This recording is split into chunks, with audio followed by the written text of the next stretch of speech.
Alright guys, we're back to returning a polygon to its original position. This time we're going to talk about reflections. I'm on slide number 13. A reflection is when you take a figure and you flip it over. Now we talked about, the last time we talked about reflections, a flip across the x-axis, y-axis, the origin, and the line y equals x. So different types of reflections you can do. This one's about returning a polygon to its original position, so I'm going to assume that it might be more than one reflection going on. Because sometimes when you do more than one, you can get back onto itself, back to its original position, which is the pre-image. Yeah, I have no clue. Let's see what's going on here. So let's look at a GeoGebra. We always have a GeoGebra because it's really cool for those visual people and hands-on learners. Okay, here we go. So we've got, this time a hexagon looks like. Here's my pre-image, which is my original. And I know that because I don't have anything besides an A here. This is my image, which is my new figure because I have an A with a GH. GH just means that's the line that I reflected it across. So there's GH right there. So here's my original A. Reflect across GH, I got my new A. So I want you guys to notice when you reflect it across, the A and the new A are the exact same distance from each other across that line. C and that new C are going to also be the same distance across from the line. So it is a true reflection. They're going to maintain distances. And we did talk about that before when we were talking about reflections in the last lesson.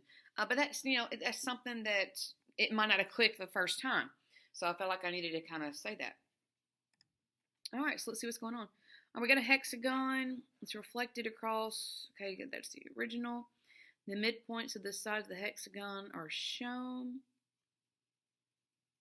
Drag the line of reflection GH until the image coincides with the pre-image.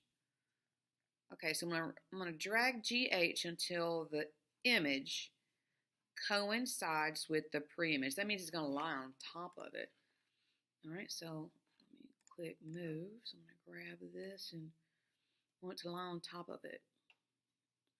Okay, so there it is, lying on top, which means that that line of reflection is a lot like a pancake. If you've ever, say, made pancakes in the morning or shoot at nighttime, that's when they're really good. You basically stick a spatula under the pancake and you pick it up and flip it over on top of itself. That's basically what this is doing. You're taking that hexagon and flipping it across that line. It just lands right back on top of itself. All right, so I did it. At this location, the pre-image flips about the line of reflection will flip onto itself. I just said that. In how many different positions can you place GH so the image reflects onto the pre-image in this manner? Describe the different positions and be sure to pass the line of reflection to both vertices and midpoints before answering. Okay, well, I imagine there's 6 because it's a hexagon. That's my first guess. So there's 1. I would imagine, let me draw a line here. So there's midpoint, and there's 2. All I'm doing is connecting midpoints here. There's 3. Now I'm going to connect vertices. There's 4, 5. Yeah, look at me go. Yeah, there are 6. All right, so let me do that again so you guys can see. All right, so there's the 1 midpoint. There's 1. Connect these 2. That's 2. These midpoints makes 3. So there's all my midpoints. Now I got to go to vertices. So F to C will be 4. AD is 5 and EB is 6. Definitely 6. There you go, visual people. Like myself. So 6 through the midpoints and vertices. Vertices are your angles, remember? We'll learn that in the second lesson, which is your basic geometry stuff. All right, 6. Question 2. So you've seen how a polygon can reflect onto itself during a transformation. What do you know about symmetry? Oh, okay. To describe the line of reflection required for such a transformation, you got to use the word symmetry. Okay, so I'm trying to give a definition with the word symmetry in it. Well, symmetry is when you have the exact same thing on both sides. So let me get back to this. So if I split it down the midpoints, the left side and the right side are exactly the same. So like if I take a butterfly and I split it exactly down the middle of that butterfly, the left side and the right side of that butterfly are going to be the same. So that is what it means by symmetry. So if you've got a line that splits something so the left and the right are the same, that's called the line of symmetry. And it just reflects back onto itself. So I'm going to make this easy. So if the line of reflection is also the line of symmetry, the figure will reflect back onto, itself. All right. Question 3. List these 3 shapes other than a hexagon in the table. If the shape is a polygon, indicate whether the shape is regular or irregular. Find the number of lines of reflection. All right, it'll map back onto itself. Okay, and also describe the position of the line of reflection. So you can use GeoGebra if you want to. All right, so again, I'm going to make this easy on myself. I mean, why would I not? So triangle. You know, I want to go with equilateral. Equilateral triangle. Let's make it super easy on myself because an equilateral triangle is definitely regular. That's when all your sides and all your angles are the same. Square. And of course, that's regular. And how about an octagon, like a stop sign? Octagon. And we'll make that like a stop sign. So, you know, we're gonna make that regular. Like a stop sign. All right. So the number of lines of reflection for an equilateral triangle, of course, is going to be 3 because they're all going to be the exact same. Square would be 4 and octagon would be 8. I told you I'm making this easy on myself, y'all. Why would I, make it hard on myself? Y'all don't like to think too much, so there'll be time for thinking. This is not one of them. All right, so let's see. So if I have an equilateral triangle for my visual people, let's do that. Why not? Equilateral triangle. I need something that's a little easier to see. That's 2, 2. Make it easy right there.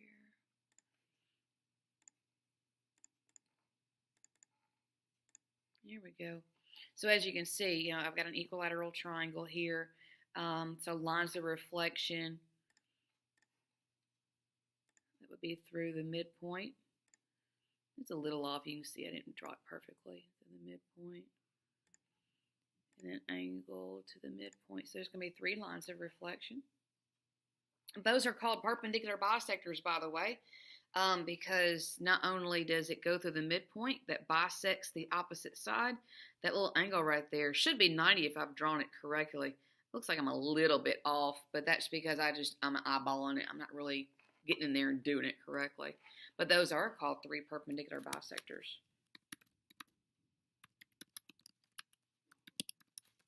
Remember, the word perpendicular means 90-degree angle. Bisector is probably a new term for you guys. Bisector means cut in half. All right, so let's see if we got a square. That's probably a little bit easier to see or imagine in your head. You got 4 sides, so that would be through 2 midpoints and then also through 2 vertices. So 2 through midpoints.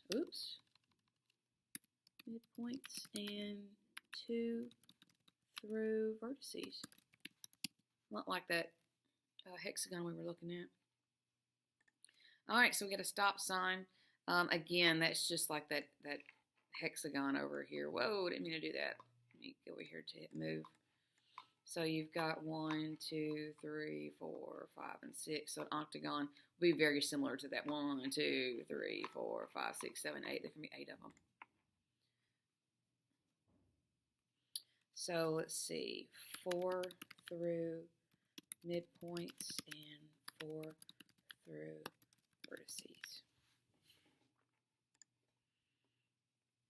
Oh, okay, so they went perpendicular bisectors on all of them. Well, they got the vertices part, so I got that. We just went a little bit too basic. They wanted it as perpendicular bisectors, and we said through midpoints, which is the same thing as that equilateral triangle I showed you visual, people.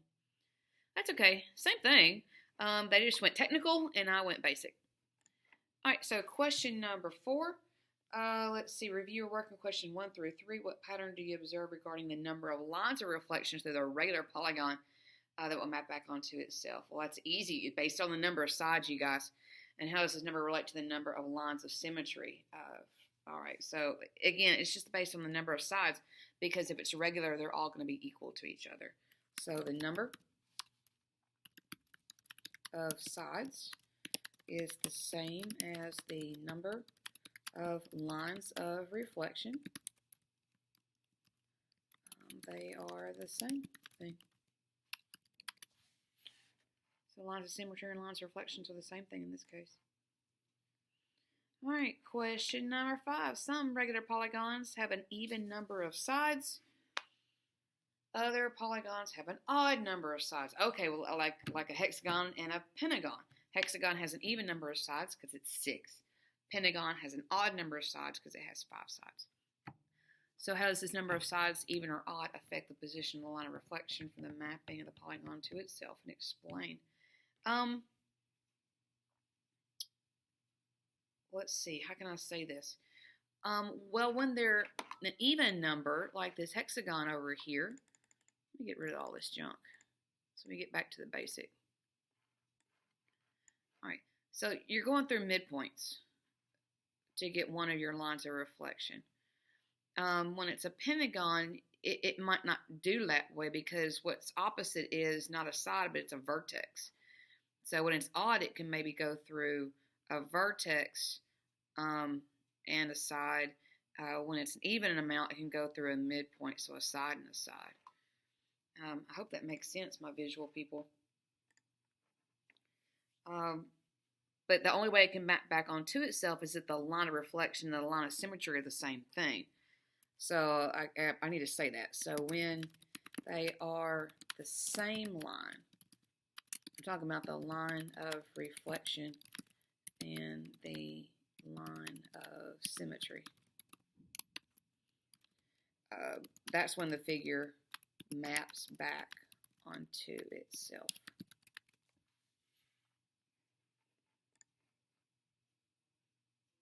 Yeah, okay, so they basically said the same thing. They just went a little bit more in detail. Self-evaluation. I rock that. Go me. Looks like that's it for returning a polygon to its original position. There were only 2 activities. That's great. All right. So we'll mosey on to the next lesson then. All right, guys. See you later.